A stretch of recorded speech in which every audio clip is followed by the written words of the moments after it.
Hello everyone, my name is Aastha Singh. तो welcome back to my another YouTube video. तो आज के वीडियो में कल एसबीआई ने एसबीआई क्लर्क का स्कोर कार्ड आउट कर दिया था।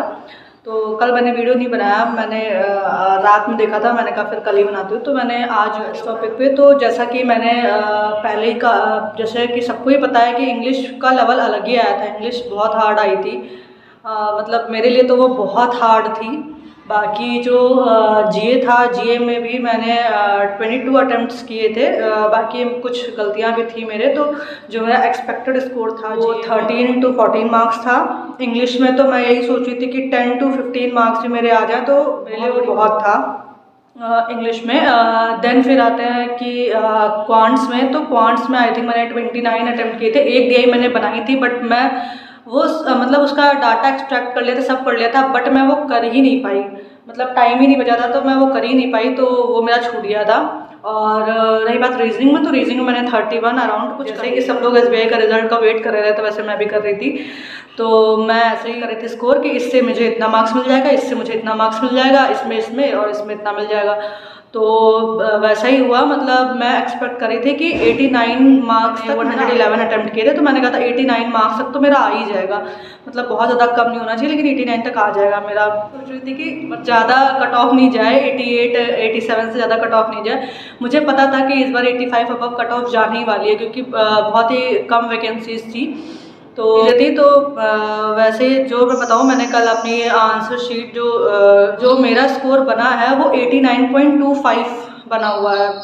मतलब इतना ही। तो ये था मेरा स्कोर कार्ड। जर्नल का जो कट ऑफ गई थी वो 88.25 गई थी यूपी में, और मेरा रॉ स्कोर था 89.25, और फाइनल स्कोर भी मेरा 89.25 था।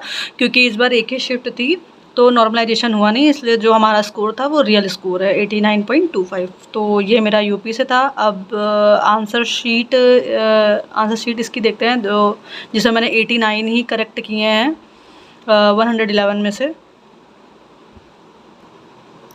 तो ये मेरी आंसर की थी, जिसमें वही 190 में से मैं 111 अटैम्प्ट करने के बाद 89 ही मेरे करेक्ट निकले थे। तो जैसा मैंने बताया कि मेरे 89 करेक्ट थे। अब इंग्लिश का पता नहीं था कि इंग्लिश कहाँ किस नंबर से स्टार्ट थी, किस पर ख़त्म थी, तो ये नहीं मैं कर पाई, नहीं तो मुझे शायद पता चल जाता इंग्लिश का।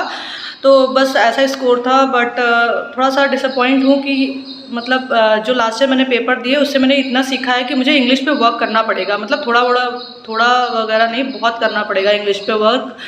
बाकी रीजनिंग में और स्पीड इंक्रीज़ करनी पड़ेगी। तो ये सारी चीज़ें मैंने थोड़ा सा देखा है लास्ट ईयर जो मैंने सारे पेपर दिए थे।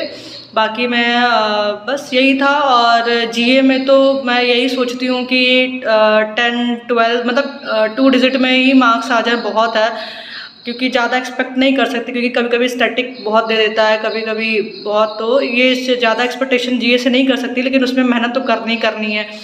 और इस बार तो स्टैटिक भी कवर करना पड़ेगा, क्योंकि इस बार जितने भी बैंकिंग एग्ज़ाम हुए हैं उसमें स्टैटिक भी ऐड कर दिया है बैंक एग्ज़ाम में। तो इस पर वर्क करना है, और इंग्लिश पे कुछ ज़्यादा ही वर्क करना है। बाकी मैथ्स और रीजनिंग तो थोड़ा पुश अगर और करूँगी तो मेरे मार्क्स इंक्रीज़ हो सकते हैं। तो बस यही था, एट लास्ट यही मैटर करता है कि हम इन हैं या आउट हैं। तो फिलहाल मैं इन ही थी। तो बस बाकी यही था।